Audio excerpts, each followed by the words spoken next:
Hey guys, welcome to Spire of Sorcery's tutorial video. This video is meant for those of you who are already playing, whether or not you're part of the media or you're one of those on the early branch, who are playing the canon version, which is I think 194, 195, and you need to figure out how to play quickly without reading tutorials or skipping through some forum boss. So instead of introducing the game screen by screen, button by button, that's gonna take a long time, I thought I'll just start playing and then I'll just comment as I go on what exactly am I doing and why I'm doing this, and you will be able to relate and pick up some stuff.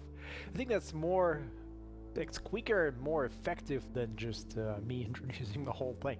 And what else? The game is coming out to early access around, I mean, shouldn't really call the dates, but probably late August, September-ish, that sort of thing. And once we ship the demo and the fest is over, we're gonna collect the feedback and work hard on releasing it into early access. It's been quite some time. We're very eager to let it go and then keep doing it, but already have people playing it. So without further introductions, let's go into the game. The first thing you'll see is this main menu.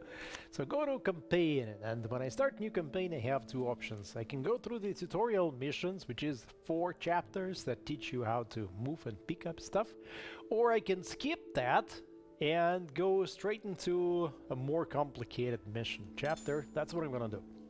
Regardless of how you start, you begin with the character mulligan, so here you have to pick 3 starting characters from a list of 10. You can reroll them. Boom. And I know some people are min-maxing and trying to go for like a very great character, but you know, we have a surprise for you. We don't really want you to think about the you know, which are the most efficient, and it's pretty random, so you can get lucky or you can get unlucky. So let's look.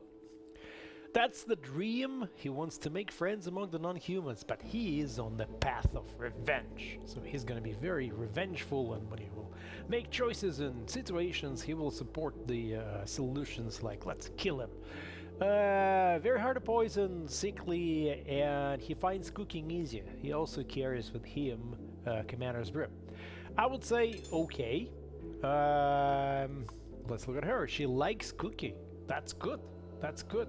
That she's a peer doesn't really concern me much, and she wants to get drunk. She's on the path of knowledge, by the way. So I'm looking for this guy. Oh yes, yes. Efficient alchemist means that he will concoct an extra item of alchemic substances. And even though he's a coward, I really want to have a guy who's efficient like this. She eats excessively. I'm not gonna take her, sorry about that. She's a pacifist, which is okay, but look at this. So I want to have an easy start, and that is food that's gonna sustain the party of 3 for almost 10 days. So I'm gonna go for her, unless someone else has something better. So she has something better, but it's excessively, no, not really. Well, I mean, nice dress, but sorry, he finds cooking difficult. He's a torturer. He's on the path of justice and mercy, by the way. So these things sometimes happen. We'll work on making them happen less often. I'm gonna take her specifically because of the food. So let's go. And now we run the campaign map. That's where the whole game unrolls. You escape from the Empire, and I wouldn't be making any spoilers if I say that you'll eventually get here. You can press on every region to see the descriptions. The missions are connected one by one. We have some optional missions. We currently work on them, so you will not have to play every single mission on the map. Nope. And, well, I mean, we probably will not spoil too much, so I will not jump ahead of me, but all of that you're looking at is new content, and new creatures, and new biomes, and new weather effects, and all that great stuff that we can't wait to get started with, and we already have a bunch. I mean, we've got, I would say, in every region here, we've got stuff already done and waiting for us to fine-tune it. So what do you do here? Jump into the next available chapter that's called Magic Note.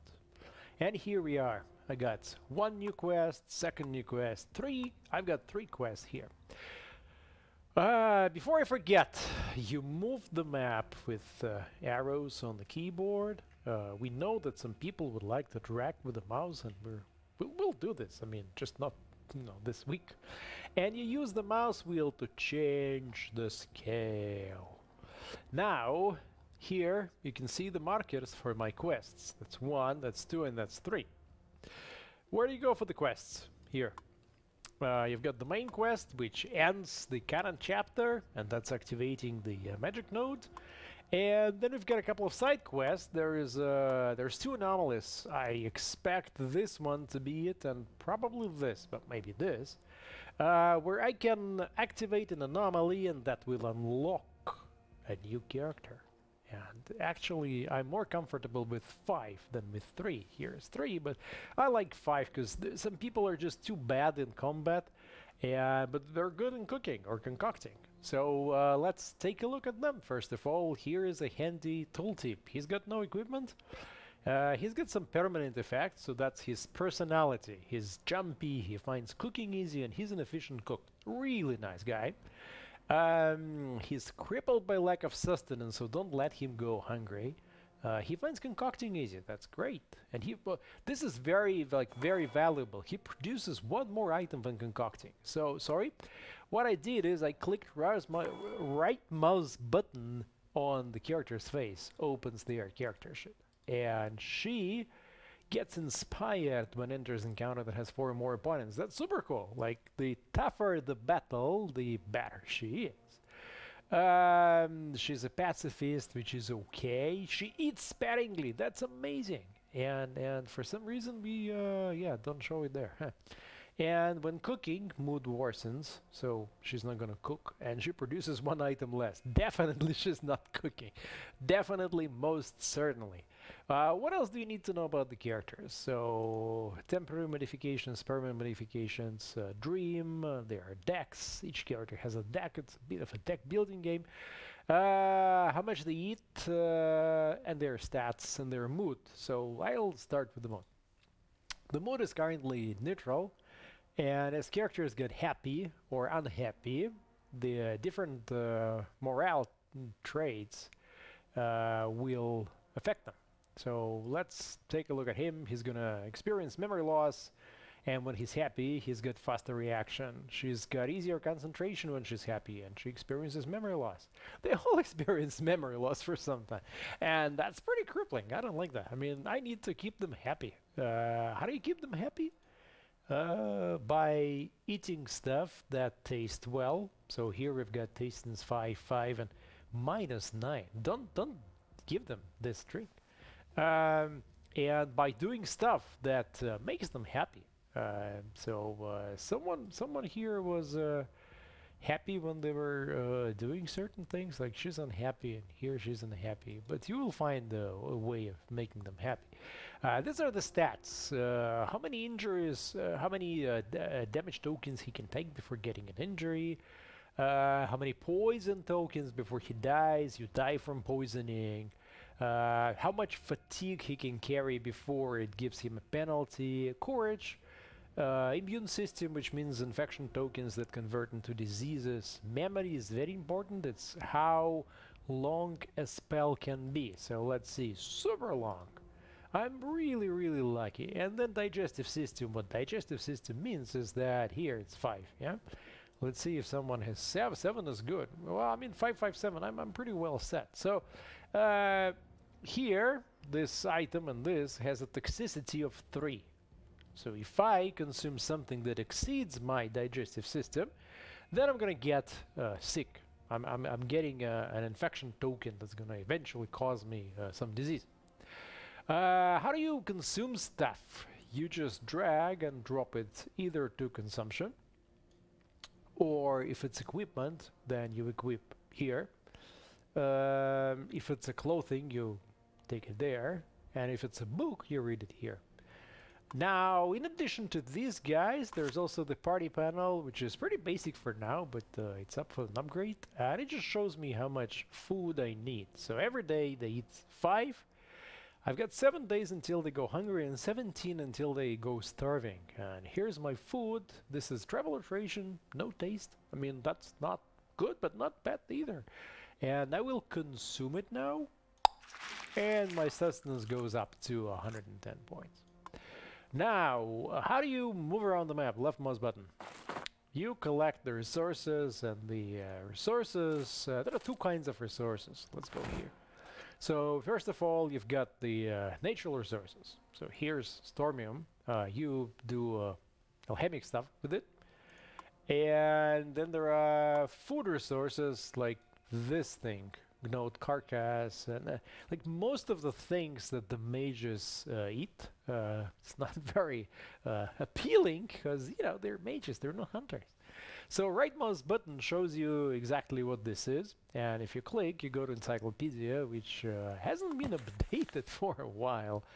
So that's the mushroom with the toxicity 3, and if you eat it, it'll change your hair color. So how, let's end the day by pushing space. My move points are restored. You can also hit this button. It's now day number 3, and this is the current season. Let's go and pick up this mushroom, and I'll show you 2 things. So first of all, let's say him, yes. Everything you can consume, every resource. So I'm gonna give him this bloodfront mushroom. You can see in the tooltip the effect will be blood hair. So look at his face. Yep.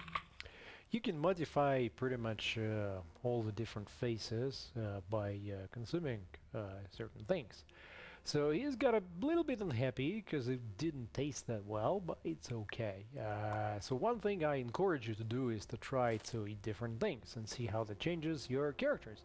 Second thing, you go here, it's an alchemic cauldron, and choose the current resources that you've got.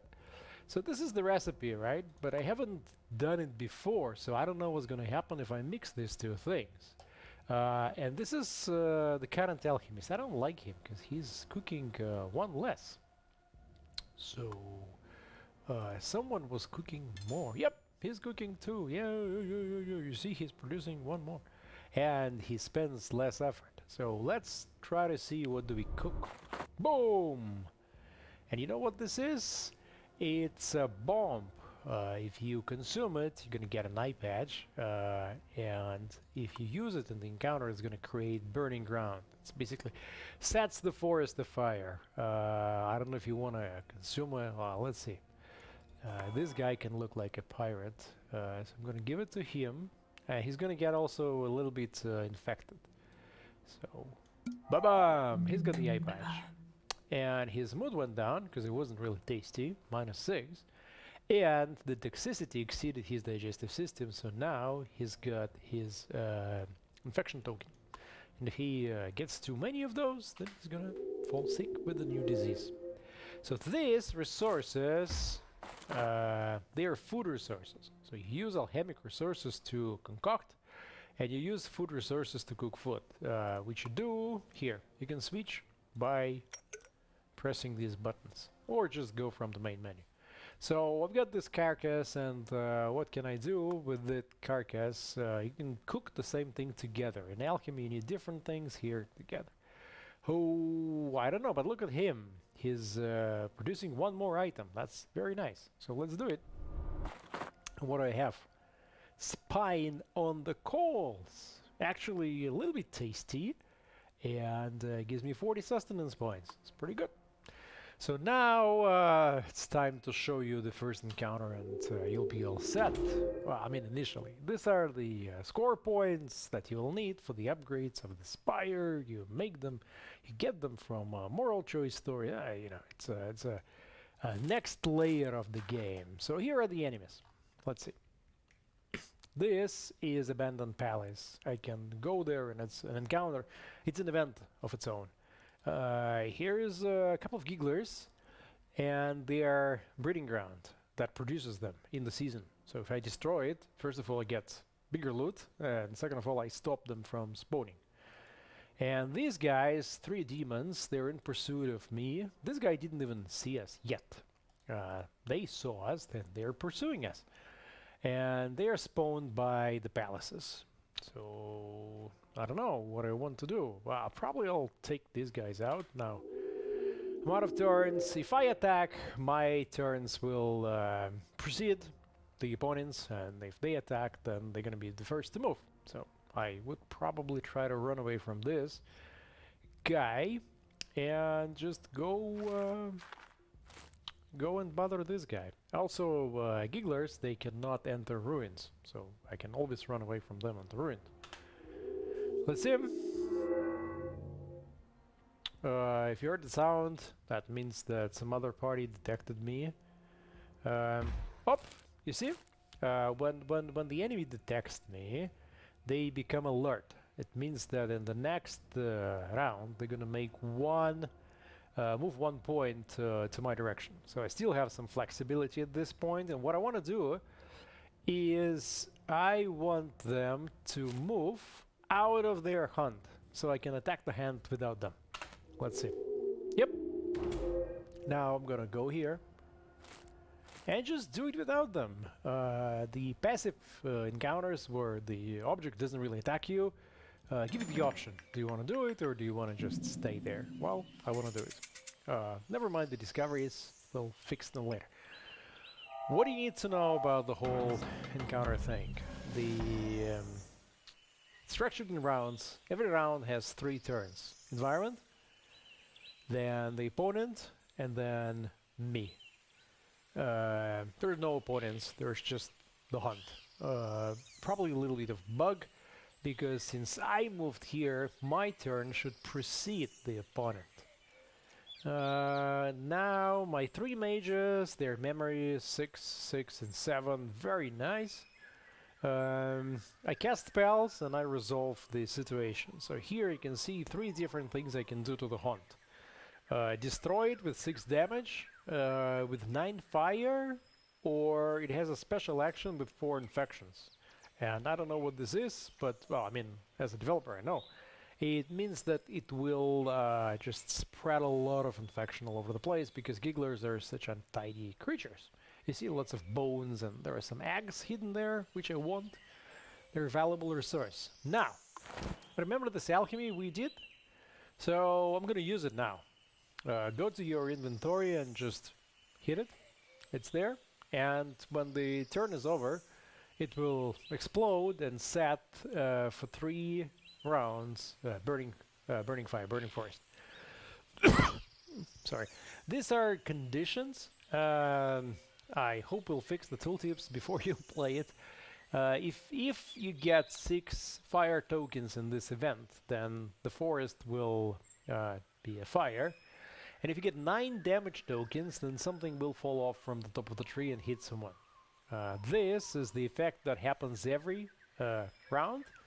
It means contagious environment that random target in this event gets 2 infections. So the danger is that if this thing gets 4 infections, it's just going to explode with infections. And all of them are going to get sick. And look, he already is 1 token away from being sick. So what I do? I started with the fire. Let's finish with the fire. Here's the spellbook, so you push on this button and you see the spellbook. And that's all the different spells you can make. So let's just do something simple, like fire, right? This is the effect. So the main target gets 1 fire, and here's the main target gets 2 fire, and the splash effect gets 1. I'm not really interested. There's only 1 target, so it's either this or that. But the cost here is, I don't know. I'll just go with the simple stuff, right? But I have no fire elements. These are my hands. And each of the characters has their own deck. So 3, 3, and 2, but nothing on my hands. So what I want to do is do something else. Different tokens combine in different way. So you can see the if you hit shift, whenever you see this shift image, you can see a detailed description of the tokens.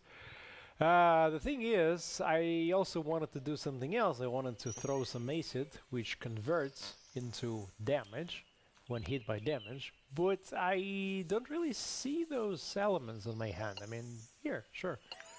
You can pick the element from any hand and place it in any formula, and you can see that she spent the action, so now elements are blocked. If I want her to do more, then I should perform additional concentration. Do I want her to do more? Yeah, I'm sure. I'm sure as hell I want to do more.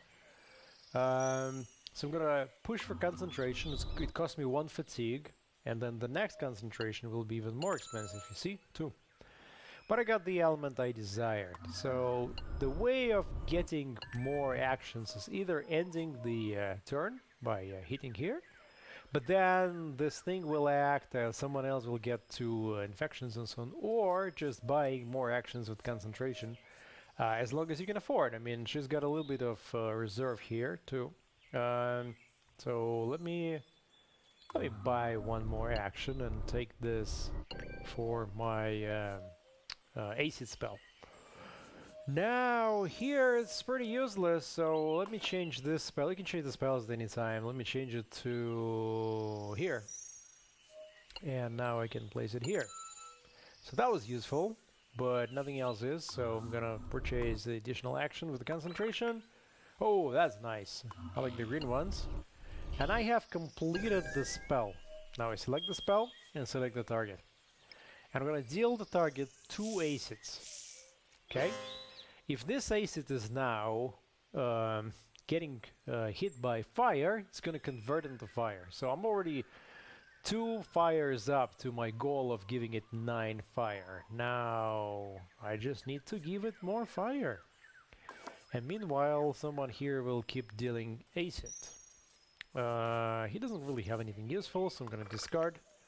And now he has something useful. So, take a look at this. I've completed the fire spell and I'm sending their fire. It will convert the acid. Boom, boom, boom. So altogether, the hunt now has 4 fire tokens. Then when this bomb explodes, it's gonna get 1, 2, 3 more over the next 3 rounds, so I just need 2 more and I'm done. And I guess completing this spell will be enough. So I'm gonna end my turn, hitting space, and now my bomb explodes, and now the environment works. So first of all, he gets 2 infections. It's okay, I can always heal him. Now the fire gives everyone 1 fire token, and now the hunt. So what happened here is that every 3 fire gives you 1 damage every round. So if I don't even do anything right now, eventually with time it will get destroyed just by fire converting there. But I'm not gonna wait, it's too long. So let's see. First of all, come on. First of all, giving it 2 more acids. And I got inspired. I did 3 spells in 3 rounds and everyone lost fatigue. So that's a useful little mechanic called morale boost. And now I just want to give it a bit more fire to trip it over. So I'm gonna simplify my spell. I just need 1 fire. Who has the fire? 1, 2, 2. So hopefully... Nope. Well, maybe you. Yay! That's gonna convert the acids and I'm gonna win even this round. Perfect. And no one got sick and no one got injuries. Yay! Yay, yay, yay, yay, yay, yay. And I've got something. I've got some loot. So first of all I got the Giggler Skull and then Giggler Axe. So Giggler Skull is equipment. You can see the effects. Well, you don't. So we have to update the encyclopedia. Placing it here will issue fear tokens to any gigglers that I'm facing. So that's one thing. The other is I've got the alchemy here, the alchemic resource, Giggler Egg. You can eat it and it will give you something. See, we're just not showing the proper tooltip. Well, this thing will give you carrion spots. But now I'm gonna go and try to see if I can concoct something. So I can combine any 2 items. Let's see what happens here. No, it's okay. I want you to concoct. Oh! That's the protective substance. It protects me against the frost. It also, if you consume it, let me show you. Watch the face. Yes! It gives you commander's whiskers, just for fun. So now I've got everyone with whiskers. It's pretty cool. So this is the anomaly that I have to get to and activate in order to get an extra character. But I am attacked by two parties who joined together. Oh my goodness. Things are bad. This guy will confuse me. This guy is damaging. This guy is sending acid. And there's one more who's sending fire. Things are bad. Bad, bad, bad, bad. And he got scared. Why? Because he sees a lot of enemies. Well, I mean, I'm in for a bend. And I can't even use much. I mean, okay, I can get protection against the fear, but that's about it. Ooh, ho, ho, ho, ho, ho, ho. I want to run away. But to run away, I need to survive 3 rounds. So what do? I apply protection. Let's see. Maybe I can survive for a few more rounds. And meanwhile, while I apply protection, you know what? Well, it's too expensive. These spells are all too expensive. I just need another element. 1, 2, 2. Okay, let's see here. No. Nope. As unlucky as I am, I still don't want to get hit. I want my protection. It's too early in the game to meet a party like this. I mean, generally I would advise to stick around, concoct some protective substances. I'm giving myself some protection, which will absorb some of the tokens coming in. And that's about it. I mean, what else can I do? Well, let me also give you some protection specifically against fear. And now end of the round. And now I'm just waiting to run away.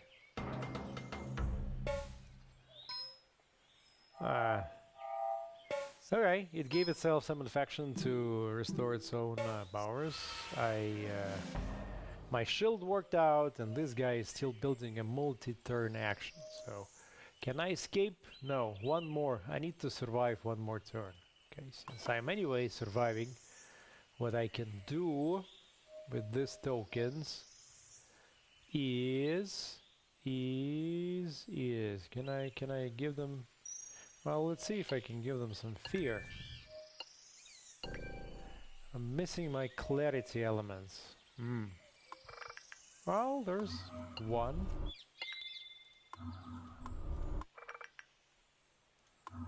And let's see. Yep.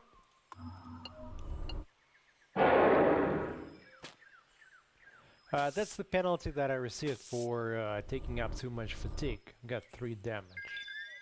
And now I can push some fear into them, and the little one will run away. Yep. He's retreated, but he's replaced by even more uglier creature, so let me just end the round. Too much acid created this new effect that's gonna issue poison per turn. It's gonna keep biting me, but I've got shields. Can I run away? Yes, I'm gonna run away. You know what, guys? I'm not in the business of dealing with 6 gigglers. Where can I run away exactly? I can run into the anomaly and then solve the issue there. But I think that's pretty much the end of my tutorial, which has been well, quite long already. What else can I tell you? Explore, read the tooltips. Pressing shift gives you additional information about pretty much every tooltip. The 2 modes that you have seen, the encounter mode and the exploration mode, solve the quests. here. Solving the main quest will help you finish the chapter. So I have to get here or here. I don't know. Do not underestimate the power of the alchemy. The power of the alchemy is huge. There's a lot of different recipes that you can discover, and that'll give you some healing. Let's see, I think I have some healing. So this removes fatigue. So watch this space, he's got some fatigue. Eating that and removing it. And then it's fairly easy to concoct some more stuff. Also open all the chests that you find. You can modify the decks, this deck, if you go to Abandoned Palace and then get the Books of Elements that do this. And, well, I cannot resist eating this. Okay, well, fantastic, fantastic color. We don't even have a description for this. Okay, well, poor guy. All right. So that wraps today's tutorial. If you have any questions, let us know. We're gonna post the link to Discord and YouTube and whatnot on Steam. When we are awake, we are on Discord and on Steam forums. So don't be strangers. Ask your questions and see you in the demo. If you haven't played it before, maybe it's time to do it now. See you around.